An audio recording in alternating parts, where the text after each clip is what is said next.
Chères étudiantes, chers étudiants,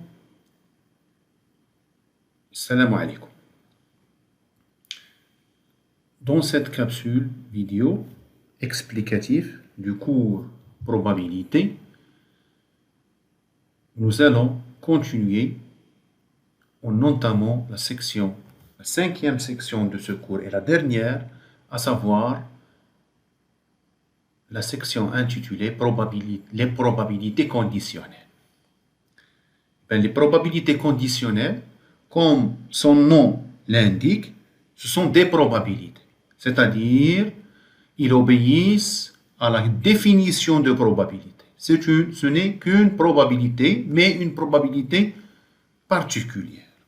Il s'agit de quoi en fait?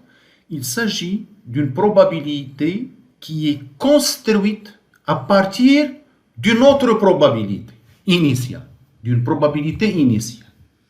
À savoir, si on a une mesure de probabilité sur un espace probabilisable, ou la probabilisée, oméga p de oméga, et par exemple, si on a une information de plus sur les résultats. Alors, dans ce cas-là, les probabilités des événements vont changer, généralement. OK? Ou si on veut traiter un certain scénario, en supposant qu'un événement va se réaliser. Quelle est la probabilité des autres événements? Dans ce cas-là, bien sûr, on va définir une autre mesure de probabilité. C'est-à-dire, on a plus d'informations, on a une information supplémentaire. Donc, la probabilité initiale va se changer et elle va converger vers une autre probabilité qu'on va appeler la probabilité conditionnelle. Pour élucider ça, on va essayer de voir, bien sûr, on va essayer de voir un exemple. Dans cet exemple, on va traiter une petite expérience. Et une expérience très élémentaire, c'est le jet ou le lancement d'un dé. Ramyonardin. Et on va considérer deux événements. L'événement A, obtention d'un nombre impair, et l'événement B, obtention d'un nombre inférieur à 3. Comme vous le voyez, deux événements. Et on va poser la question suivante. Quelle est la probabilité de réalisation de A? Si on suppose bien sûr que le dé il est équilibré et que les 6 éventualités qu'on connaisse, c'est-à-dire avoir le 1 ou le 2 ou le 3 ou le 4 ou le 5 ou le 6, les 6 éventualités, ils ont la même probabilité. Donc, dans ce cas-là, la probabilité elle est définie d'un événement. C'est le cardinal de cet événement sur 6. Donc, et cet événement, on le sait bien. L'événement 1, c'est quoi? Avoir un nombre pair, c'est-à-dire voir soit 1, soit 3, soit 5. C'est-à-dire avoir la face 1 ou la face 3 ou la face 5 dans le jet du dé. Et oméga, on le connaît bien, c'est avoir soit 1 jusqu'à 6. Et par conséquent, probabilité de A, rien de plus simple, c'est le 3 sur le 6, et ça donne 0,5, qui est rien d'autre que 50%. Moi, j'aime généralement personnellement, j'aime écrire les probabilités sous forme de pourcentage parce que sous forme de pourcentage, on peut un petit peu les comprendre ou les interpréter d'une façon meilleure. Maintenant, la deuxième question, si supposons le scénario suivant, supposons qu'on sache que B s'est réalisé. OK? Et B, c'est quoi? L'obtention d'un nombre inférieur à 3. Supposons que quelqu'un a jeté les dés, il a vu le résultat et il nous a dit, eh bien, le résultat, l'éventualité réalisée ou le résultat réalisé, il est inférieur à 3. Alors, dans ce cas-là, est-ce que la probabilité d'avoir un nombre pair, ça va rester 50%? Eh bien, intuitivement, non. Intuitivement, la réponse, c'est non, parce que maintenant, on a plus d'informations. Et si vous voulez ça, si vous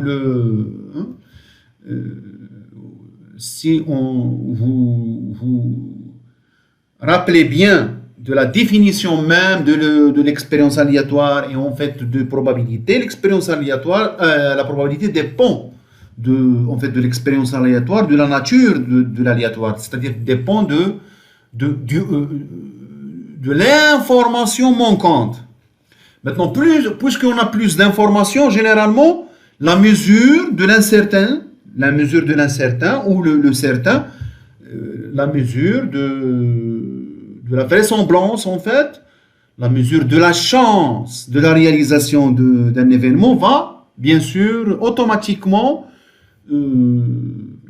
va changer. Et cette nouvelle mesure, c'est en fait la mesure qu'on appelle la probabilité conditionnelle. On va l'appeler. Donc, on va chercher ce qu'on appelle la probabilité de l'événement A, sachant B. C'est-à-dire, sachant que B s'est réalisé. C'est-à-dire, en posant le scénario que B va se réaliser ou il s'est réalisé, quelle est la probabilité de l'événement? Et la question, bien sûr, quelle est la valeur de cette probabilité? Alors, la réponse, c'est que premièrement, on a une information supplémentaire. L'information supplémentaire, c'est que le B, 1, 2, 3, s'est réalisé. Et par conséquent, le changement de l'univers, on a un changement de l'univers des éventualités. Pourquoi? Maintenant, le vrai oméga, les éventualités, c'est pas 1, 2, 3, 4, 5, 6. Parce qu'on sait bien que le 5 ne s'est pas réalisé. Et le 4 ne s'est pas réalisé. Et le 6 ne s'est pas réalisé. Et par conséquent, ce qu'on sait, c'est que l'événement certain, donc, cette fois-ci, ce n'est plus oméga, mais c'est oméga intersection B. C'est-à-dire, je vais le noter oméga étoile, qui est oméga inter B, c'est B en fait. C'est 1, 2, 3. Ce qui est sûr, c'est le 1, 2, 3. Et par conséquent, le A qui va se réaliser, c'est en fait quelque chose qui appartient à ce B-là. Donc, ce n'est plus le grand A, qui est tous les nombres pairs, 1, 3, 5, mais c'est seulement A inter B, c'est-à-dire les éventualités de A qui sont inclus, qui impliquent le B, qui sont inclus dans le B. Puisque le B, c'est en fait l'univers des éventualités nouveaux. Je vais l'appeler A étoile, c'est A inter B. Et c'est quoi? C'est 1 ou 3. Donc, si B s'est réalisé, les nombres pairs qu'on va avoir, c'est seulement 1 et le 3. Le 5, il est exclu. Parce qu'on sait bien que B s'est réalisé, qui est le 1, 2, 3. Donc, la probabilité maintenant de A, sachant B, je vais l'écrire comme ça, A slash, ou un trait orthogonal, A, probabilité de A sachant B, c'est exactement la probabilité de A étoile. C'est-à-dire, le cardinal A étoile sur cardinal oméga étoile, c'est-à-dire, puisque le A étoile c'est A inter B, ça va nous donner cardinal A inter B sur cardinal B. Et cardinal A inter B, c'est 2, et cardinal B, c'est 3, et ça donne 2 tiers. Et remarquons que, en fait, la nouvelle probabilité de A sachant B, c'est 2 tiers, tandis que la probabilité de A inter 5, intrinsèque, c'est-à-dire A sans aucune information de plus, c'est 50%.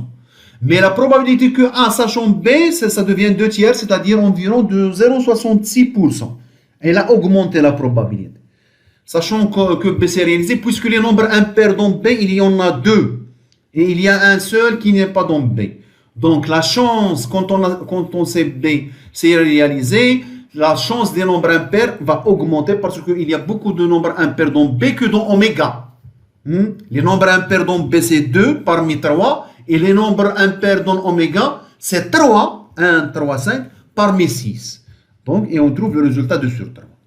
Donc, maintenant, si on veut revenir à cette cardinale-là et l'écrire en fonction des probabilités, c'est-à-dire on veut définir la probabilité A sachant B en fonction des probabilités et pas en fonction des cardinaux. Et là, c'est simple, il suffit de diviser sur cardinal oméga dans le nominateur et sur cardinal oméga dans le dénominateur. Et on aura ici la probabilité de A inter B et ici la probabilité de B.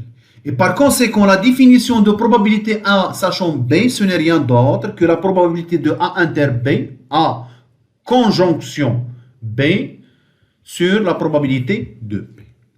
Ainsi, en généralisant ce constat-là, on définit mathématiquement la probabilité conditionnelle d'un événement A, sachant un événement B, tel que le B, il n'est pas impossible et il n'est pas négligeable, c'est-à-dire sa probabilité de réalisation est positive.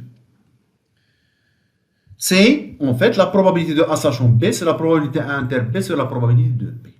Et bien sûr, on démontre mathématiquement que cette définition obéit aux trois axiomes de la définition des probabilités, c'est-à-dire c'est une nouvelle probabilité, et on va l'appeler la probabilité conditionnelle de A par rapport sachant B, ou la probabilité de A conditionnée par la réalisation c'est la probabilité des événements conditionnés par la réalisation d'un certain événement B. Maintenant, remarquez que la condition que B n'est pas négligeable ou n'est pas impossible, elle est primordiale dans ce sens-là. Parce que si la probabilité de B égale à 0, regardez ce qu'on aura. La probabilité de A sachant B, c'est la probabilité de A inter B sur la probabilité de B qui est nulle. Et on aura l'infini. Ce qui est contradictoire avec le fait que la probabilité, c'est un nombre entre 0 et 1. Eh bien, mais intuitivement, on a une interprétation. Regardez ce qu'on dit. Quelle est la probabilité de la réalisation de A, sachant qu'un événement B impossible s'est réalisé?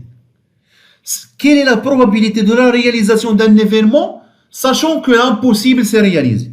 Eh bien, la réponse, si l'impossible se réalise, ça veut dire que le A va avoir aussi, il est sûr, donc il va avoir une probabilité égale à 1, ou l'infini même. On est d'accord? Donc pour cela, il ne faut pas conditionner par l'impossible. Il ne faut pas dire quelle est la probabilité qu'un événement se réalise, sachant l'impossible se réalise. Parce que si on dit que l'impossible se réalise, c'est fini. Hein? La mesure même n'a aucun sens puisque l'impossible se réalise. Ok? D'accord? Donc c'est pour cela qu'on conditionne par un événement qui a la probabilité différente de 0. Okay. Alors de cette définition, on peut bien sûr déduire la loi de multiplication de probabilités. On peut voir ici que la probabilité A inter B, elle n'est rien d'autre que la probabilité A sachant B multipliée par la probabilité de B. Voilà. Et vice-versa, si la probabilité de A est différente de 0, on peut conditionner par le A. Et ça va nous donner la probabilité de A fois la probabilité de B sachant. Ces deux, bien sûr, on a ici en fait deux égalités, mais ça revient à une seule en fait. C'est ce qu'on appelle la multiplication des probabilités. Et c'est cette égalité-là qu'on utilise dans l'arbre des probabilités. Shajarat imkaniyat, l'arbre des éventualités. Hein? C'est le principe de la multiplication. On va la voir après, dans un exemple, comment construire l'arbre des probabilités.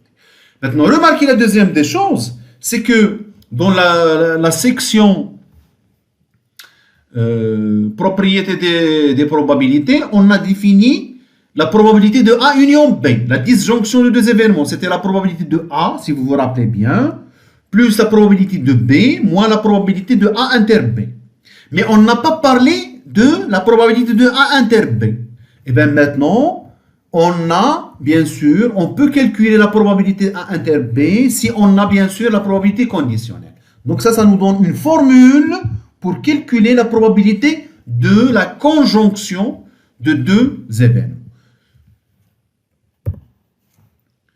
Et cette définition nous mène, cette probabilité conditionnelle nous mène à un autre concept qui est en fait ce qu'on appelle l'indépendance stochastique. Stochastique, ça veut dire probabiliste, l'indépendance qui dépend des probabilités, c'est-à-dire l'indépendance au sens des probabilités. Puisque le calcul stochastique, c'est le calcul des probabilités. Ça revient au même.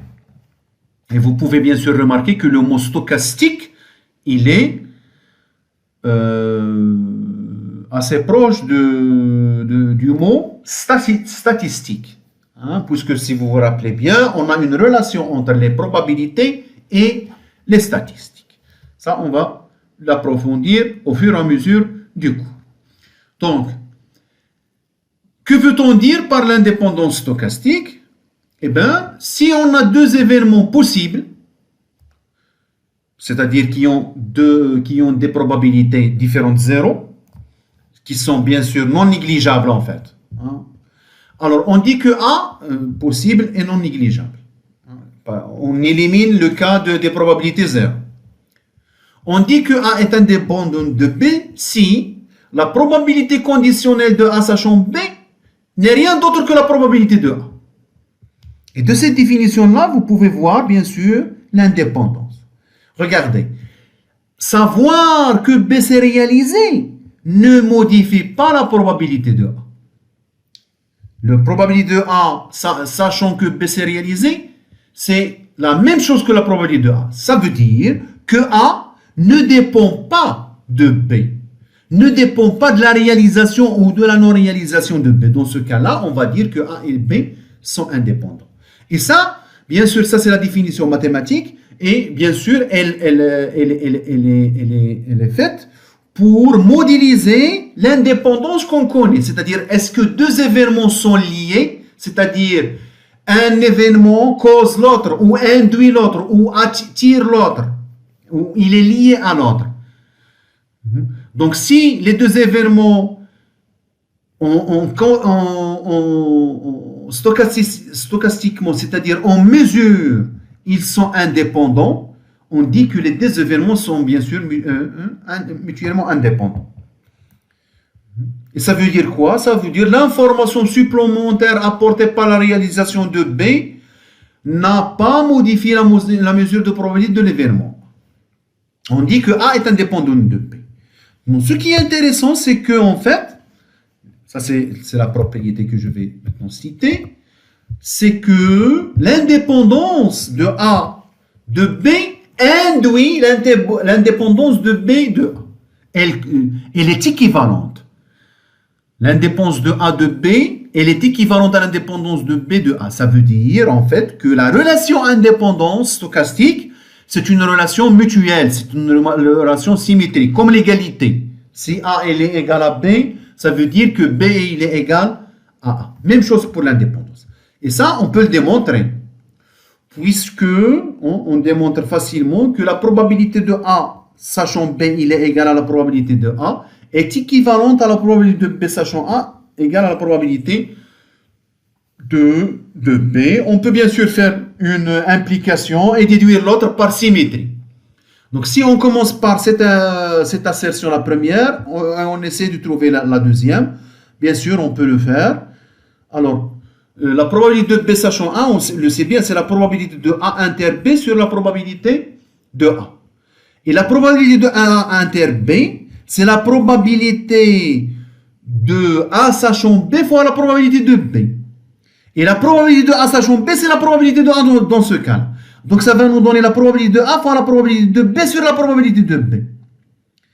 La probabilité de A fois la probabilité de B sur la probabilité de A. Ça donne la probabilité de B. Donc, ça, vous pouvez bien sûr le vérifier. Donc, la première assertion implique l'autre. Et puisque A et B sont symétriques, donc on peut faire le même raisonnement pour aller de la deuxième à 1 à la première. Donc, c'est ce qui va nous donner l'équivalence. Donc, on dit donc, dans ce cas-là, que toujours A et B sont indépendants. On ne va pas dire que A est indépendant de B ou B est indépendant de A. Ça veut dire, bien sûr, que c'est la même chose. Et on va dire A et B sont indépendants. Et ce qui va nous donner ça aussi, c'est que la probabilité de A inter B, qui est égale à la probabilité de A sachant B fois la probabilité de B, et puisque A et B sont indépendants, donc la probabilité de A sachant B, c'est la probabilité de A. Ce qui donne la probabilité de A fois la probabilité de B. Donc la probabilité de la conjonction, dans un cas particulier qui est l'indépendance entre les deux événements, c'est la multiplication des probabilités. Donc quand on a eu l'indépendance des événements, et ben la probabilité de l'intersection La conjonction, ce n'est rien d'autre que la multiplication des probabilités. Et ça, on peut bien sûr, maintenant, si on veut généraliser l'indépendance pour 3 événements, la généralisation n'est pas très intuitive, puisque ça demande l'indépendance des événements 2 à 2 mutuellement, c'est-à-dire probabilité de A inter B, c'est probabilité de A fois la probabilité de B, ce qui veut dire aussi que la probabilité de A sachant B, c'est la probabilité de A. Et la probabilité de B sachant A, c'est la probabilité de B. Mais aussi, la même chose pour A et C. Et puis, la même chose pour le B et C. Mais en plus, il faut une autre condition, c'est que la probabilité de A inter B inter C, c'est la multiplication des 3 probabilités. Et bien sûr, vous l'avez compris, si on passe à 4 événements, les choses vont être aussi compliquées que ça. Ils vont bien sûr être plus compliquées. Ce qui n'est pas très important pour nous. Ce qui est important, c'est l'indépendance entre deux événements.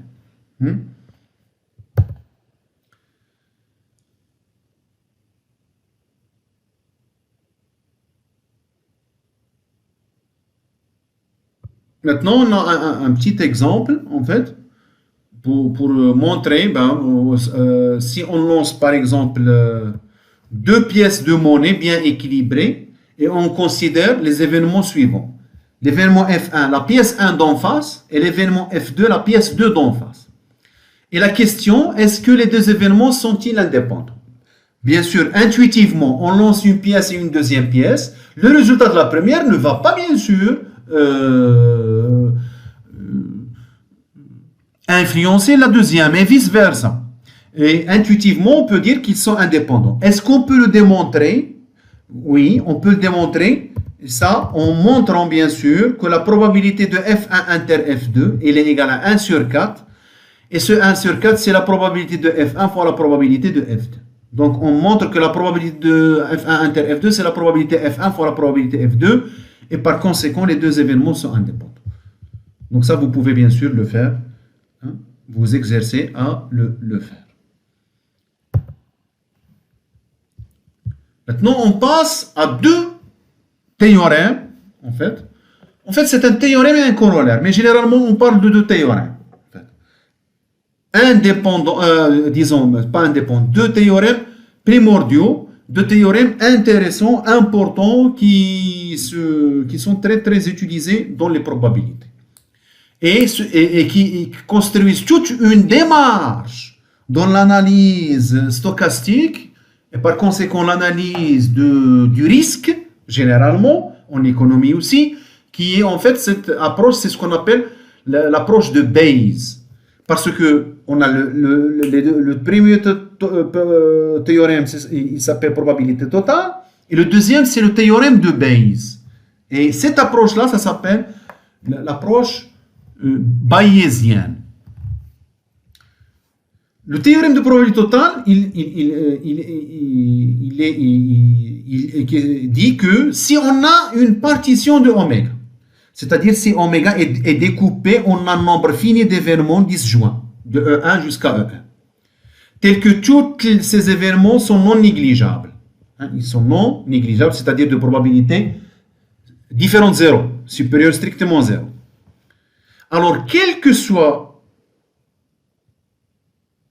voilà, ils sont supérieurs à 0, quel que soit i.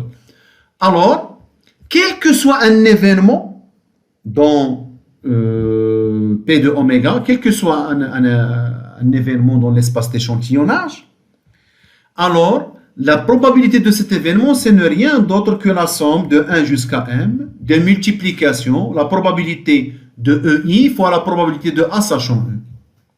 Ça, c'est ce qu'on appelle probabilité totale. Et ça veut dire quoi, en fait? Ça veut dire pour calculer la probabilité de A, on subdivise A à des événements subdivisés par la partition. C'est-à-dire A, on va l'écrire A comme l'union des A inter EI. A, c'est l'union des A inter EI. C'est-à-dire la partie de A qui est dans E1, plus la partie de A qui est dans E2, plus la partie de A qui est dans EM. Et par conséquent, puisque le EI c'est une partition, et bien les A inter EI c'est une partition de A. Et par conséquent, ils sont des événements disjoints, et par conséquent, la probabilité de A, c'est la somme des probabilités de A inter EI, puisque les événements sont disjoints. Ils sont incompatibles. Et l'intersection, on le sait bien en fonction de la probabilité conditionnelle. Donc on écrit, c'est la somme des probabilités EI, sachant les probabilités EI fois la probabilité de A sachant EI, en utilisant la définition de la probabilité conditionnelle. Ça, c'est ce qu'on appelle le théorème des probabilités totales. Et ça nous donne la possibilité tout simplement de calculer la probabilité d'un événement si on connaît bien sûr une répartition dont on a l'information sur ces probabilités conditionnelles. Si on a une répartition de oméga dont on a des informations sur les probabilités, sachant cette répartition-là. Dans ce cas-là, on peut calculer la probabilité de A. Alors, pour élucider ce théorème, et puis pour attaquer le deuxième théorème, on va voir un exemple assez important. Donc, c'est l'exemple d'une société pétrolière qui envisage l'opportunité, força. Il veut tenter sa chance d'un forage sur un nouveau site, un forage, un puits pour, bien sûr, tirer, pour, bien sûr, exploiter le pétrole. Elle cherche le pétrole. Et elle se dit, je vais faire un forage, c'est-à-dire elle veut faire un puits pour tirer le pétrole. Et elle a trois cas possibles, en fait. D'après son expérience, il y a le cas où rien. Je vais l'appeler le cas rien, ça veut dire quoi? C'est que quand elle va faire le forage, elle ne va rien trouver. Pas de pétrole dans ce puits-là. Dans cette, bien sûr, dans ce point géographique. Et il y a le deuxième cas de figure, c'est peu, on va l'appeler peu, c'est l'événement peu de pétrole, l'éventualité peu de pétrole. Elle va faire le forage, mais enfin, le pétrole qu'elle va trouver, bon, il n'est pas économiquement rentable. C'est-à-dire, c'est pas la peine de le soustraire, c'est pas la peine de l'exploiter parce que économiquement, il n'est pas rentable, il va pas couvrir les dépenses. Qu'on va, bien sûr, les dépenses de son exploitation. Et le troisième cas heureux pour la société, on va l'appeler beaucoup, BCP ici, c'est qu'elle va trouver beaucoup de pétrole. Et d'après son expérience, les probabilités a priori, d'après les expériences passées, elle sait bien que dans n'importe quel point géographique, la probabilité a priori, c'est-à-dire musbaqan, sans étudier, sans rien faire, la probabilité de rien trouver, c'est 70%. Et la probabilité de trouver peu, c'est-à-dire de trouver une quantité non économique, c'est 20%. Et la probabilité de trouver beaucoup, la probabilité bien sûr, de gagner, c'est 10%.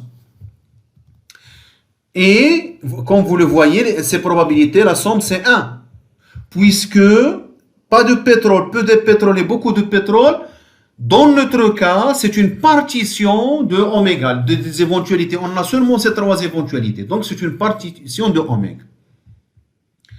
Maintenant, la société ne se contente pas de ces probabilités a priori, et pour affiner sa connaissance, et pour optimiser le risque, pour amoindrir le risque, pour minimiser le risque de perte, puisque faire un forage, ça demande un investissement. Et si on fait le forage, on fait l'investissement et on ne trouve rien ou on trouve peu, c'est-à-dire on a des pertes, on va encaisser des pertes. Et la probabilité d'avoir des pertes, regardez combien elle est. 0,7 plus 0,2. 90%. Donc, pour minimiser ce risque-là, elle doit avoir plus d'informations sur le site. Et parmi les techniques utilisées, c'est ce qu'on appelle un test sismique. Et ce test-là, il a 3 résultats. Donc, elle fait un test, un certain machin, une étude géologique, ou il fait un échantillon, je ne sais pas. Moi, elle fait ce qu'on appelle un certain test. Et ce test, lui-même, il a 3 résultats possibles sur le potentiel du terrain. Le test n'est pas exact. Il ne va pas te donner une décision directement. Il va te donner aussi 3 cas de figure sur le potentiel. Et bien, qu'est-ce qu'il nous donne? Il nous donne 3 cas. Soit le potentiel du terrain, il est bas, ou il va nous dire que le potentiel du terrain, il est moyen, ou il va nous dire que le potentiel du terrain, il est élevé. Et d'après l'expérience, ce test-là n'est pas toujours exact. Des fois, il te dit bas, et quand tu fais le forage, tu trouves beaucoup de pétrole. Donc, d'après l'expérience, d'après les tests, la société a déjà l'information sur les probabilités conditionnelles. La probabilité d'avoir un potentiel élevé, sachant qu'il n'y a rien, c'est 4%. Et la probabilité d'avoir élevé, sachant qu'il y a peu, c'est 2%. Et la probabilité de élevé, sachant beaucoup, c'est 96%. Donc, la probabilité, en fait, si on veut dire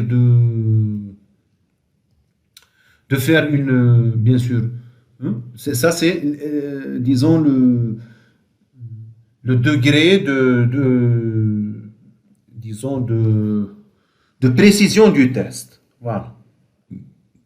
Il te dit qu'il y a bonne chose, sachant qu'il y a bonne chose, à 96%. C'est-à-dire, en fait, il peut te faire tromper.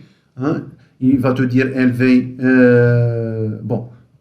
Donc, n'entrons pas dans ces détails-là. Laissons ça comme ça. Donc, on a la précision du test. La question numéro 1. Quelle est la probabilité d'avoir un potentiel élevé? Avant de faire le test, quelle est la probabilité d'avoir un potentiel élevé? Donc, il faut chercher dans ce cas-là la probabilité de l'événement élevé. Et puisque on a une partition de oméga, on peut partitionner élevé sur cette partition, c'est-à-dire rien, peu, beaucoup, en utilisant le théorème des probabilités totales. Alors, la probabilité de élevé, c'est la probabilité de élevé inter rien, c'est-à-dire la probabilité de élevé sachant rien fois la probabilité de rien, plus la probabilité de élevé inter peu, c'est-à-dire la probabilité de élevé sachant peu fois la probabilité de peu, plus la probabilité de élevé sachant beaucoup fois la probabilité de beaucoup. Ce qui donne, d'après les chiffres, c'est 0,04 fois 0,7, plus 0,02 fois 0,2, plus 0,96 fois 0,4. Tout calcul fait, c'est 12,8%. Et d'accord?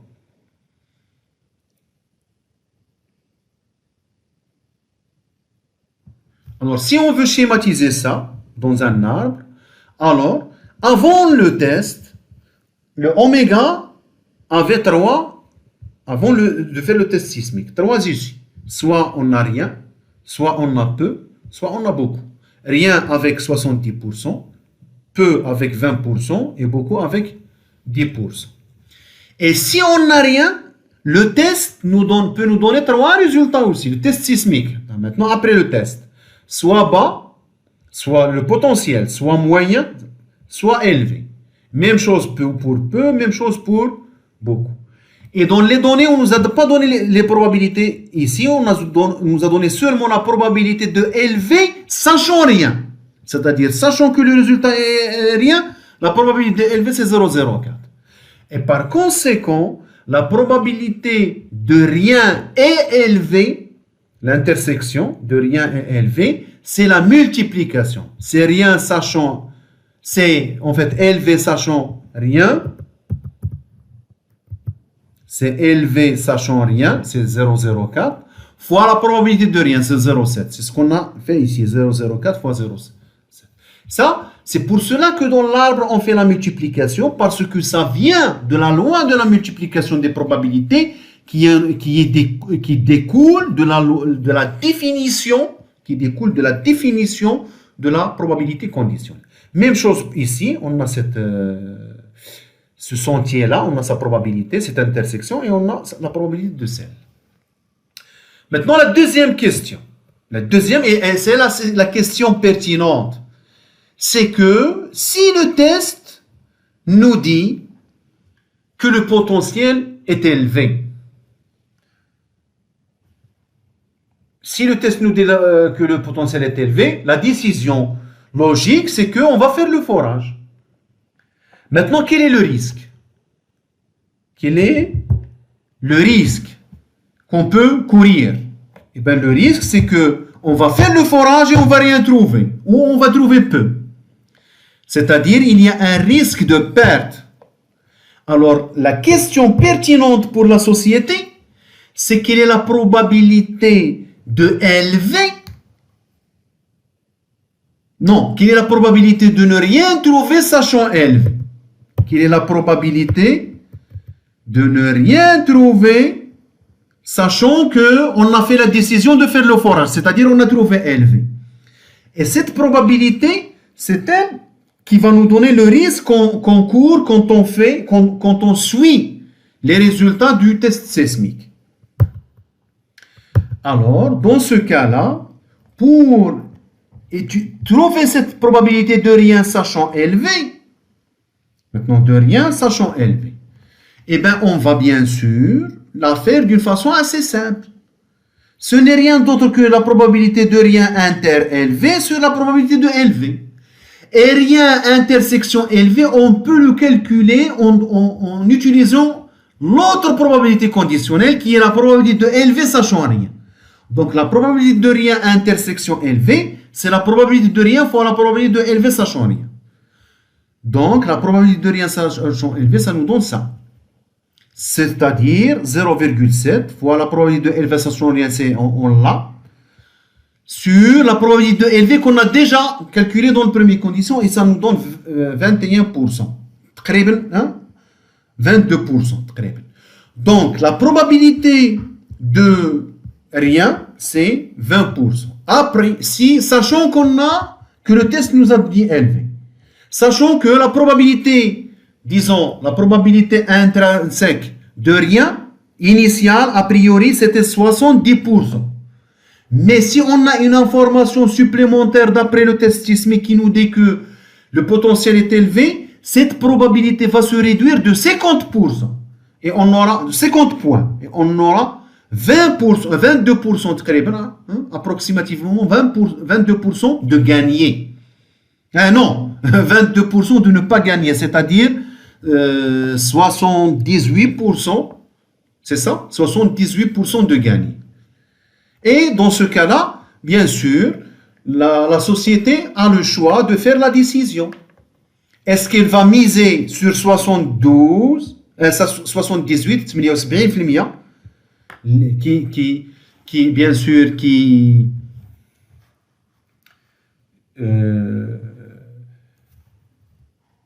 est un petit peu 78%, qui donne, en fait, qui priorise, ou qui encourage la société à faire le forage.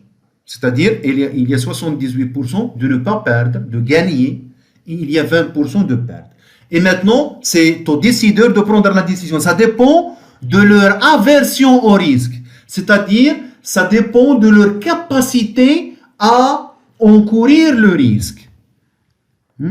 S'il y a une société qui dit non, 20% de risque, 22% c'est trop pour moi, je ne vais pas me risquer des milliards de dollars pour une probabilité de 22%. Non, moi j'admets seulement 10%.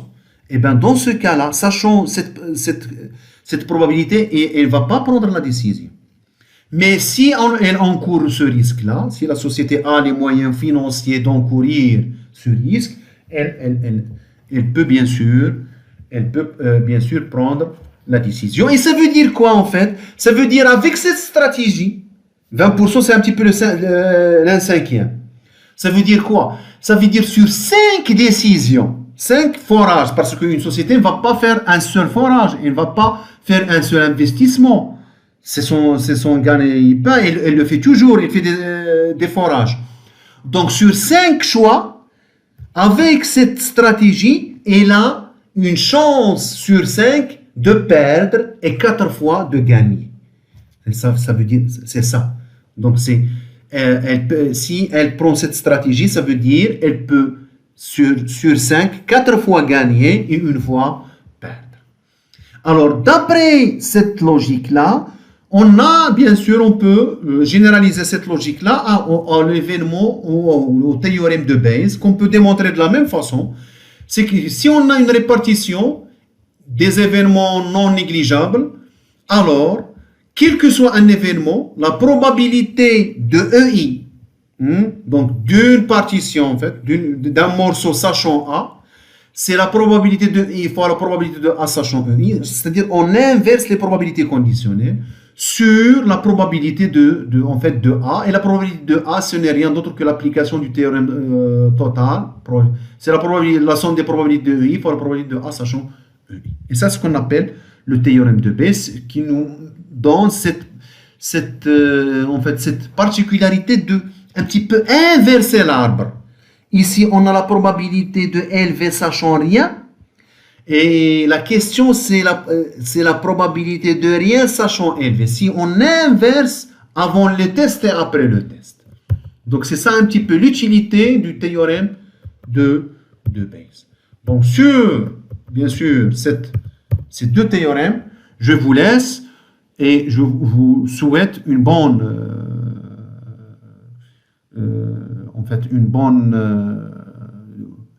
vacances, et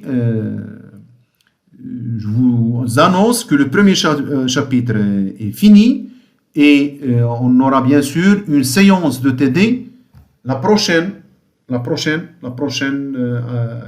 disons la correction des TD directement après les vacances. Je vais le programmer sur la plateforme et vous aurez bien sûr des notifications.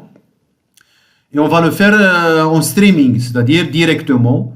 Et vous pouvez bien sûr poser des questions sur place directement sur le chat avec l'application Big Blue Button qui est disponible sur la plateforme e-learning de la Faculté des sciences juridiques, économiques et sociales d'Oujda. Et au revoir.